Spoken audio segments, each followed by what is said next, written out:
The wreck of the Sea Venture. It sounds like an adventure, doesn't it? But this isn't Pirates of the Caribbean, and it's not even Robinson Crusoe or Swiss Family Robinson or Castaway. There are no volleyballs in this story. But there is a shipwreck, and there is an island, and there are pirates, and there's treasure, and this is a true story. It started back in 1609 in the New World. Of course, we know perfectly well that the New World wasn't really new. It's as old as the Old World, but it was a new world to the people in the Old World. And so they came for adventure. Well, the Pilgrims, they came for religious freedom and for space, and basically pretty altruistic and benign, although sometimes that kind of lust, yeah, you know, there were the witches and all that. But the people who came to Virginia, they didn't even pretend to be benign. They came for glory. They came for gold. You know, this famous gold mines in Virginia. They came for gold, they came for land, they came for power. And it was entrepreneurial. There were venture capitalists involved. So the first people that they brought to Virginia, they just disappeared completely. Then the next people they brought that came to Virginia, 9 out of 10 of them died. And at that point, the venture capitalists back in London, they said, you know, we should support those people or we're going to just lose everybody. And that's why they got the supply caravans, the ships. And so in 1609, the third supply convoy, there were 9 ships that set out. The largest and most well-equipped of those was the Sea Venture, and it was captained by Sir Admiral George Somers. The man was a rising star, for sure. Had 150 men. Well, the 9 ships set out in the middle of the Atlantic. They encountered a hurricane. Everybody was blown off course. Sooner or later, most of the ships did make it to Virginia, but not the Sea Venture. It began taking on water after the hurricane was over. They'd recently had it recaulked, and I guess they didn't look up the Yelp reviews because the caulking failed. And so they began to sink lower and lower and lower, and finally it was only by bailing 24 hours a day that they kept the thing afloat at all. Luckily, they saw land, and they landed on the land. They landed actually on the reef. Luckily, all 150 men survived. The ship didn't survive, it was wrecked. But where were they? Well, this is another luckily part. Bermuda. I know, we know Bermuda as a tropical island paradise, right? This is a resort destination, and it was pretty good back then too. They had several things that were really going for them. For one thing, there were no indigenous people to, you know, kill them or anything, and there were no previous immigrants to set up walls and tell them to go back where they'd come from. And they had hogs and game birds and lots of trees with coconuts and mangoes and bananas and things, and life was pretty good. In fact, when they got together and they said, we should just go on to Virginia, a lot of people said, why? It's good here. But Sir Admiral George Somers, he was a company man. He was contractually obligated to go to Virginia to deliver the supplies, and so they soon started to build ships. How much we get into that? They built 2 ships, the Patience and the Deliverance, out of things that they had salvaged from the Sea Venture and cedar that was growing there on the island.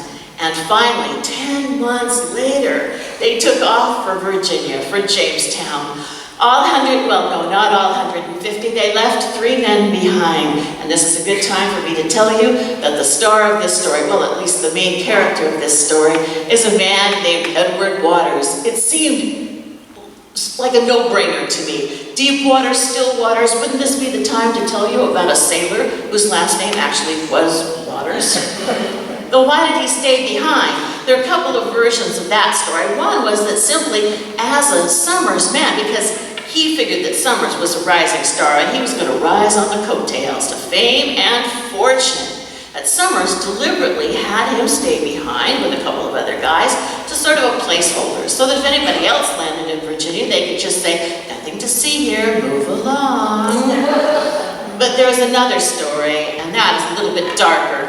Maybe Edward Waters killed someone. And so if he went to Virginia, he'd be likely brought up on charges of murder and likely to be hanged. So when the other people left for Virginia, he was conveniently not there on the dock. And interestingly enough, one of the things they did to punish him was that they didn't just tie him up, they tied him to the body of the person that he'd killed. Interesting, right? Gives you a chance to think about what you've done, and it also makes you a little bit slower in moving. Anyway, he eventually, think about that next time. Well, he eventually got free, but he did stay behind. Just Waters and 2 other people. And they got along okay. They weren't building ships or anything. They were just kind of waiting. And this is where the treasure comes in. And I know what you're thinking. You're thinking of a wooden chest filled with gold doubloons and jewels and things like that. No, it wasn't. It wasn't like that. It was an 80-pound lump of what was basically whale barf. It was an ambergris, which is a flammable, waxy substance that's produced in the digestive system of a whale. And I know that sounds disgusting, and I'll bet it looked disgusting too, but the thing is, back then, it was the fixative for perfume and very, very valuable. 80 pounds, that was worth about 2,400 British pounds sterling. So in essence, those 3 guys were instant millionaires. Did that cause a little bit of a problem? Well, yes, it did. And at one point, Waters and one of the other guys set a duel, 50 paces at dawn. But the 3rd guy thought, well, a duel isn't going to be good for any of us. So under cover of darkness, he just took all the likely pistols and swords and daggers and hid them in the brush. And so the next morning, when the guys woke up at dawn for the duel, well, there were no weapons, no duel, friends again, yes. And so it was that finally they did make it to Jamestown. It wasn't a good time to be in Jamestown.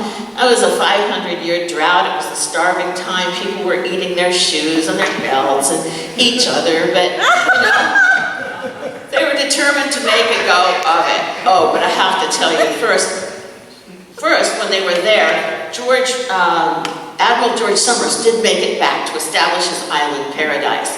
He had the plans all drawn up for a deluxe resort condominium complex with dolphin shows and snorkeling and things like that, but it didn't really work out that way because he'd only been back in Bermuda for 2 days when he died. People said that it was undercooked or uncooked fish, and the fact that they took the sushi off the menu at the local diner sort of corroborates that. But now Waters, his plan A wasn't working. The guy that he was going to ride his coattails were now 6 feet under, so no coattails to ride. He was going to have to think of another plan. So when he went to Virginia, he got some land and began to build a house. And then it was that, well, he wasn't quite finished with his dreams of adventure, but he didn't have any better luck the next time or the next, because one day he set sail for the West Indies, but he got lost and ended up in the Canary Islands. And the next year he set sail for the West Indies, and his ship sank, and he was rescued from drowning by a passing ship that happened to be filled with, yes, pirates, who took him to England. And then the next year he decided to go back to Virginia, but he got lost, got completely turned around, and ended up back in Jamestown. Well, I guess he took that as a sign. And so he began to build a little extension on his house, and he acquired more and more land, and he got married. He married a woman named Grace O'Neill. Now, she was from Northern Ireland, from the Antrim coast. She was born in Dunluce Castle, which the ruins are still there. You can see them, and in fact, my husband and I did. One of the cool things about the Dunluce Castle was that one day the wing of the castle that had the kitchen just fell off into the ocean. So you can imagine that. The man of the castle comes back and says, "Where's my dinner?" I said, "Oh, about your dinner, the kitchen fell into the ocean," which is pretty epic for an excuse for my dinner, right? Well, in Virginia, the first settlers there were men, of course, because, men to kill things and treasure and, men. But at some point they thought, if we're going to make this a permanent settlement, we might need some women. So they advertised in England and Ireland, and they recruited 300 young single women who were willing to come to the New World with the promise of an all-expense-paid cruise. And in fact, some of those all-expenses were borne by the actual individual settlers themselves, sort of a mail-order bride situation. But Grace Neal was not one of those. She was of aristocracy, she had her own money, she came of her own volition and on her own dime, on her own shilling.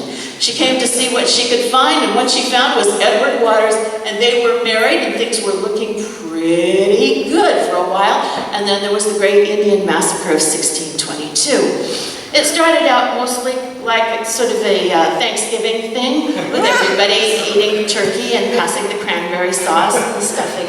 And then apparently the natives had something planned for the after-dinner entertainment.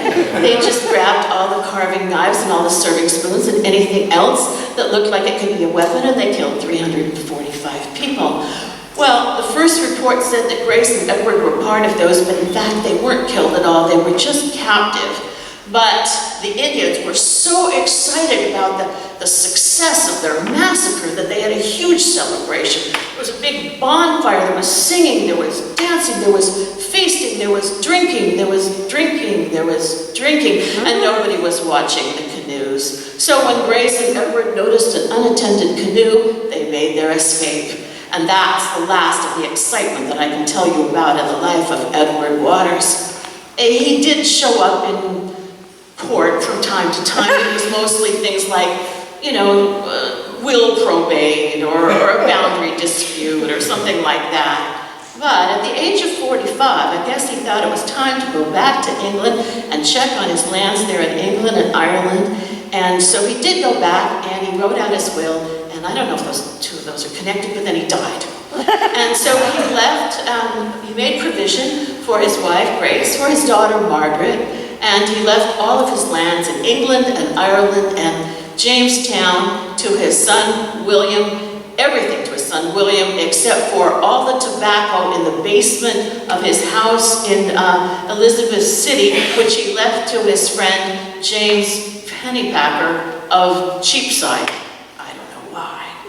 Well, I guess you're wondering, that's mostly the end of Edward Waters, and I don't know if you could say that he was deep. I think he was sort of a shallow thinker, really. But after he died and was buried, I'm pretty sure you could say that that Waters was definitely still. And a few more things that I want to tell you about him. As you probably guessed, Edward Waters was my great-great-great-great-great-great-grandfather.